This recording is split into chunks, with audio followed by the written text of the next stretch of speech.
bigger concern that, oh, this is like, he could be out the next 2 weeks.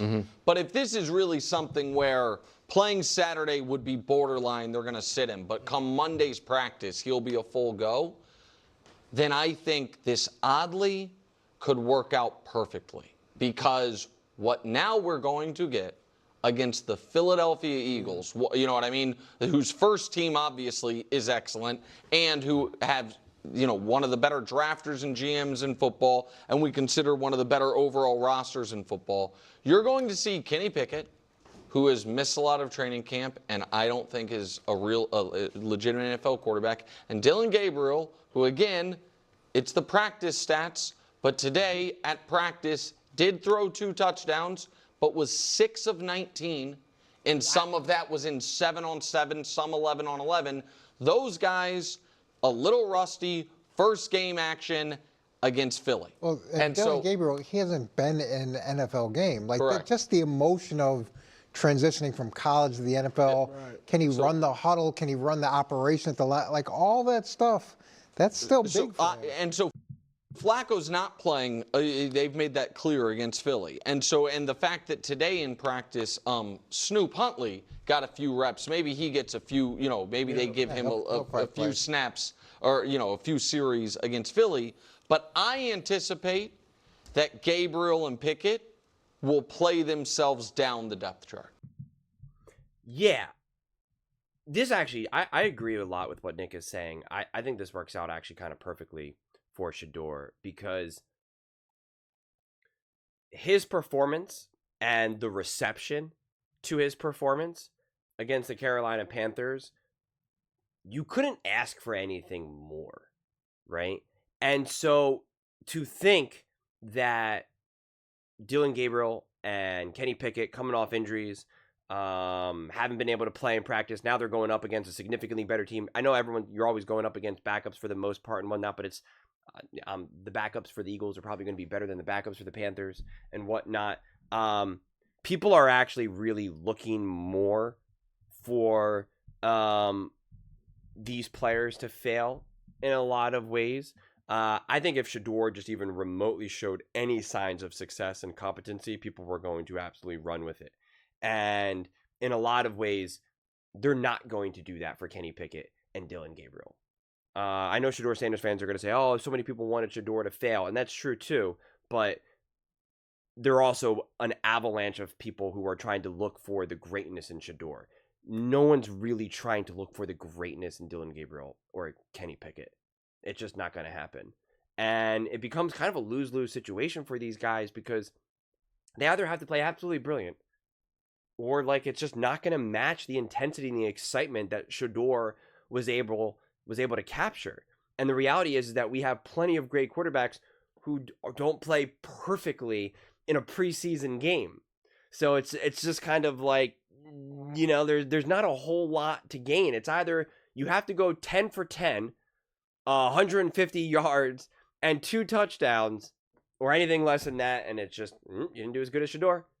And it's just like, so it's a tough spot for them. So I think it actually ends up significantly benefiting Shedeur. And it's one of those things where it's just like you have some success and now you sit back and you're like, yeah, you guys got to prove why you're better. Like, I don't got to prove it. And obviously, like from a football sense, Shedeur obviously has to continue to prove it, especially to the coaching staff and whatnot. But in terms of everyone from the outside looking in, it's definitely different. So, you know, Kenny Pickett looks a little rusty. Dylan Gabriel looks like how people are trying to say he's looking in practice and whatnot.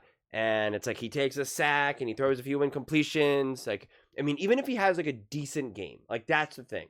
If he throws, making up stats here now, 12 for 22 and 120 yards and a touchdown, he takes a sack, misses a throw, worse than Shedeur Sanders. No context. Nobody will care about any context needed. Not as good as Shedeur. Not as good as Shedeur. He could play better. He could have put up better box score than Shedeur. He could throw for 200 yards, but only 1 touchdown because he doesn't get the ball at like the 10-yard line. Doesn't miss any passes, but doesn't make a touchdown pass that was seen as great as what Shedeur did in his touchdown pass. Like, that's what I'm saying. Like, it's going to be such like a fine-tooth comb here that just significantly benefits Shedeur. And this is a bummer too, because this game was going to be interesting to watch. It was going to be interesting to see what can Shedeur do now against, one, a better team, and two, in another game. One game, single game, is too small of a sample size. Like, let's see what he got now in the next game, because it's very likely, very possible that he goes and plays against the Eagles and doesn't play that well, which is true for any quarterback. Any quarterback, it's true that, like, hey, you have a good game in the preseason, the next game, not so good. One game, you're 17 for 24, 160 yards, and the next game, not as good. You went 8 for 16 and only 70 yards, couldn't quite get the drives going. And it doesn't mean that you're great the one week and then you're terrible the other week. It doesn't mean that one week you're the starting quarterback and the next week you're benched. It's just not how it works here. So it just would have been a lot more fascinating to see it. And now having Shedeur not play takes the oxygen out of that game, honestly. You're just kind of like, I'm a little bit less interested. Because it's the same thing. I assume Tanner McKee is going to play. And you're kind of like, I want to see if Tanner McKee... It's the same thing with Tanner McKee. It's like, I want to see if Tanner McKee can light up Cleveland like he lit up the Bengals. I'm excited to see that. But also, Shedeur, he played a lot. He played, the entire first half and then the third quarter as well. I think then he was taken out of the game, if memory serves me correctly. I forget at this point. But he obviously got a lot of time, and I don't know what the plan is for Dillon Gabriel and Kenny Pickett. Is it just going to be for a quarter? Like, are you going to give them the opportunity to like get settled into the game like Shedeur was able to do? So, it's interesting. I mean, it's definitely interesting, just to figure out like how this impacts, the perception of Shedeur and what the Cleveland Browns want to do.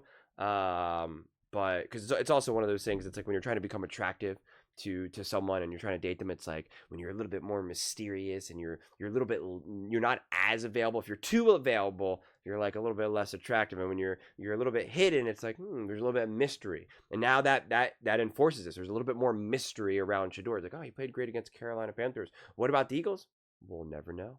I don't know. He's not playing right now, and it's just like, oh. So then you're just like, well, the only thing you can remember is what you saw last. So, but yeah, from an entertainment standpoint, it's a bummer that he's not playing. But those are just my thoughts. I'd absolutely love to hear yours. What do you guys all think about Shedeur Sanders not playing versus the Philadelphia Eagles? Do you think this is a big setback for Shedeur? Do you think this helps him, hurts him? Let me know in the comments below. I read every single comment, so whether you agree with me or disagree with me, either way, let's get in some discussions, let's get in some fights, but ultimately, let's just have some fun. And please do consider subscribing. We are building an amazing community here, and absolutely love to see you part of it. I want to build something that we all generally feel connected to, something that we're really excited to be part of. I think we're on our way to doing it. And please don't forget to give this video a thumbs up, as it really does help with the visibility and the algorithm. Thank you so much. See you next time.